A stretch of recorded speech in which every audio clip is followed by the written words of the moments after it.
Hoy día quiero referirme a la redención del hombre. Primero, ¿no es cierto?, vamos a referirnos al significado de la palabra redención, que lo usamos muy a menudo nosotros. Bueno, el significado de esta palabra se refiere a la liberación de personas de alguna condición, tal como por ejemplo la esclavitud, la prisión o algún dolor o castigo también.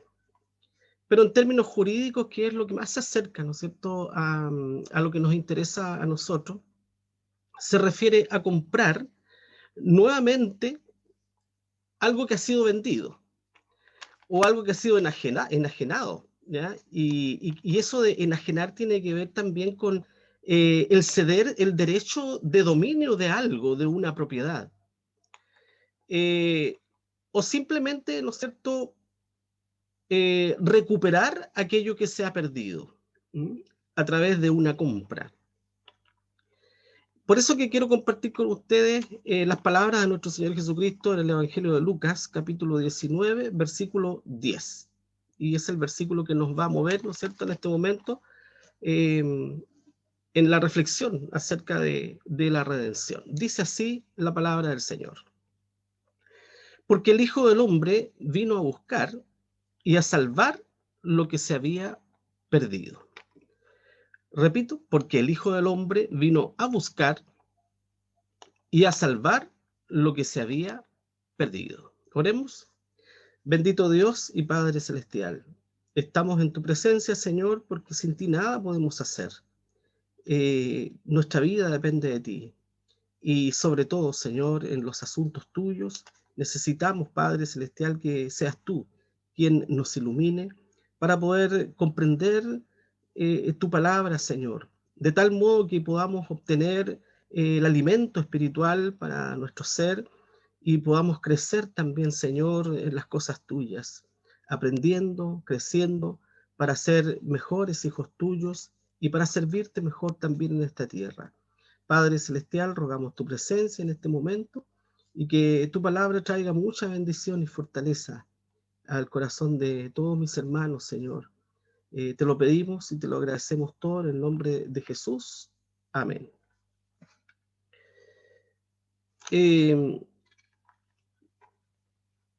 Tendríamos que preguntarnos, como mucha gente se pregunta, ¿verdad? ¿Por qué quiso Dios redimir a su criatura extraviada por causa del pecado? ¿Por qué Dios quiso rescatar al hombre, a la mujer? ¿Por qué? Dios, aunque fue el creador, no obstante, no tenía ninguna obligación con el hombre, ni una sola obligación. Y explico esto. Dios otorgó al hombre todo lo necesario y mucho más para la vida. Dios se lo entregó al ser humano. No olvidemos que Dios entregó el mundo y todos los seres vivos a su cuidado y dominio, al cuidado del hombre y al dominio del hombre. Dios entregó todo. El mundo lo entregó en las manos del hombre.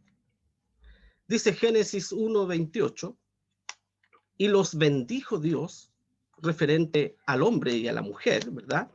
Y los bendijo Dios y díjoles, fructificad y multiplicad, y henchid la tierra y sojuzgadla, y señoread en los peces de la mar y en las aves de los cielos y en todas las bestias que se mueven sobre la tierra. Dios entregó todas las cosas en las manos del ser humano, todo. Todo lo que creó Dios lo creó con el fin, ¿verdad?, de agradar al hombre. El hombre, por voluntad propia, usando su libre albedrío, decide apartar al creador de sus planes. Dios entregó todo y el hombre decide, por voluntad propia, ¿verdad?, alejar a Dios de su vida. Y eso nos concierne a nosotros también, no solo a Adán y Eva. Eso le concierne a toda la raza humana hasta nuestros tiempos, a ustedes y a mí. Cada uno de nosotros, en algún momento de nuestra vida, hemos decidido vivir nuestra vida sin Dios. Y eso, hermanos, esa actitud del hombre, justamente elimina toda responsabilidad de Dios para con el hombre. Y por eso dije que Dios no tenía ni tiene ninguna responsabilidad con el hombre. Por lo tanto, ¿por qué Dios redimiría a esta criatura si no tenía ninguna responsabilidad con él? Porque esta misma criatura que él había hecho, ser humano, que lo hizo a su semejanza y a su imagen, decidió sacarlo simplemente de su camino. Por lo tanto, hermanos, y como respuesta, ¿verdad?, a muchos que se preguntan hoy día, Dios no es el culpable, ni es el autor de nuestros males, ninguno de ellos. Dios no es culpable de eso. Mucha gente culpa a Dios de los males del mundo, de los males propios. Sin embargo, todo es consecuencia decididamente, ¿verdad?, de la decisión propia del hombre. Todo lo que nos ocurre a nosotros, en lo personal también, nos ocurre como consecuencia de alguna decisión. Si nuestras decisiones han sido erróneas, entonces nuestras consecuencias no van a ser las mejores en nuestra vida. Fíjense ustedes que el cambio climático, con sus catástrofes, es producto del abuso de la explotación de los recursos naturales, simplemente. No es culpa de Dios. Dios creó todo perfecto. El ser humano, ¿verdad?, ha explotado malamente los recursos naturales, ¿verdad?, y ha llegado a causar lo que estamos viviendo nosotros en nuestro tiempo. La crisis social también, en la cual se ha envuelto todo el mundo, no solo nuestro país, todo el mundo. Fíjese que es por la propia avaricia reinante en el corazón humano. Dios no es el culpable de nuestros males. Dios no es el culpable de lo que está pasando en mi vida personal, ni tampoco es el culpable de lo que ocurre en la sociedad, ni en el mundo. Vemos que entonces el hombre es responsable de sus propios actos. Volvemos entonces a la pregunta: ¿por qué Dios quiso redimir, recuperar al hombre? Si el hombre no lo merece, y si Dios no tiene y ni tenía ninguna obligación para con él, ¿por qué Dios quiere redimirlo? ¿Por qué Dios quiere rescatarlo? Porque el Hijo del Hombre ha venido, ¿verdad?, a buscar lo que se había perdido, a rescatar aquello que se había perdido, aquello que era de propiedad de Dios y que por voluntad propia tomó un camino distinto. El impío no es propiedad de Dios. Son propiedad de Dios aquellos que han aceptado a Cristo como su Salvador, aquellos que han sido rescatados por el Salvador, aquellos por los cuales este Salvador ha pagado un alto precio por causa de la desobediencia y el pecado. Entonces, ¿por qué Dios quiso redimir al hombre? He escuchado muchos creyentes decir: ¿por qué Dios me escogió a mí? Y muchos se responden diciendo: Dios me eligió a mí porque yo desde pequeño siempre tuve inclinaciones hacia Él, hacia las cosas del Señor. Algo había en mí que me inclinaba hacia el Señor. Nada más errado, ¿verdad? Porque no había absolutamente nada bueno en nosotros para que Dios nos eligiera. No merecíamos ser redimidos. Éramos propiedad del diablo. Realmente hay que decirlo, ¿no es cierto? Ustedes y yo y todos los seres humanos incrédulos, son propiedad del diablo. Nosotros éramos propiedad del diablo. Y por lo tanto, Cristo vino a este mundo a redimirnos, a pagar el precio de lo que hablábamos recién, a tomar nuevamente el derecho de dominio de nuestra vida. Pero no podía ser sin una expiación, ¿verdad? Como lo que hemos visto. No podía ser sin sacrificio. Había que pagar un precio. Para recuperar algo que hemos perdido o algo que hemos vendido, necesitamos pagar un precio. Y un precio mayor del cual se ha vendido aquello, ¿cierto? De lo cual nos hemos deshecho. Siempre el precio va a ser mayor. Nuestro Señor Jesucristo pagó el precio por nosotros y fue un alto precio. Fue la propia vida del Salvador. Dios no tenía obligación, hermano, con nosotros, ni con ustedes ni conmigo. No tenía ninguna obligación.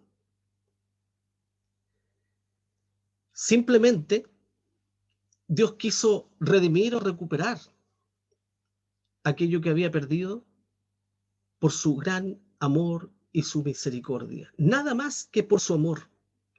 Fue solo por su amor que ofreció un camino de salvación. Solo por su amor. No porque lo merecíamos, sino solo por su amor. Dios abre esta oportunidad de salvación al hombre. El perfecto amor, ese amor de Dios, obrando en favor del hombre.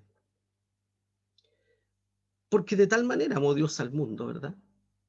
Ese de tal manera expresa una cantidad que nosotros no podemos entender ni comprender con nuestra mente finita. Primera de Juan 4:16 dice, y nosotros hemos conocido y creído el amor que Dios tiene para con nosotros. Dios es amor. Así dice Primera de Juan 4:16. Dios es amor. Por lo tanto, no por una obligación que tenía con nosotros, sino que solo por puro amor, Dios quiso redimir a su criatura, salvarnos a nosotros de la perdición segura que teníamos. Pero no solo por su amor también, sino además por su justicia. Dios manifiesta su perfecto amor, pero también su perfecta justicia. ¿Y dónde? En la expiación vicaria de nuestro Señor Jesucristo, ofreciéndose Él como pago por nuestros propios pecados. Alguien tenía que pagar, como lo hemos visto, ¿no es cierto?, en estudios anteriores. Alguien tenía que pagar. El pecado debe pagar. La maldad debe pagar. El pecado y la maldad del ser humano debe, ¿verdad?, pagar por lo que hace. Dios nunca querrá, jamás en realidad, pasar por alto la justicia. Por lo que esa oferta de redención que Dios hace se basa justamente en que su Hijo, nuestro Señor Jesucristo, cumplió la ley, recibiendo en sí el castigo que nuestros pecados merecen. Porque nuestros pecados merecen el castigo de Dios.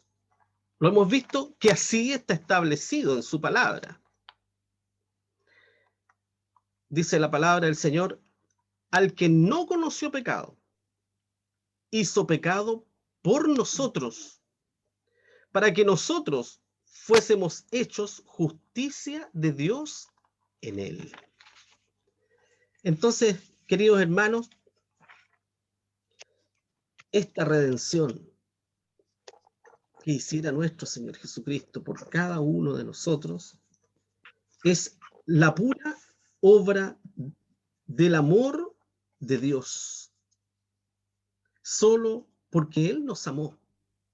Y nada más que por eso, el Salvador vino a rescatar, o sea, a redimir lo que se había perdido. Porque nosotros no pertenecíamos al Señor. Andábamos perdidos en nuestros delitos y en nuestros pecados en este mundo. Y por la obra y gracia de nuestro Señor Jesucristo, hoy podemos decir, somos propiedad de Dios, porque hemos sido redimidos, comprados por precio de sangre. Cristo pagó el precio. Y Él ha dado la garantía de ese precio que ha pagado por nuestras almas. Las arras, el Espíritu Santo, que ha venido a morar al corazón de cada creyente. Por lo tanto, podemos decir con toda propiedad, nuestra vida le pertenece a Dios. Comprados hemos sido por precio de sangre. Y todo lo debemos solamente por la obra y el amor de Dios manifestado en nuestro Salvador Jesucristo. Que el Señor les bendiga.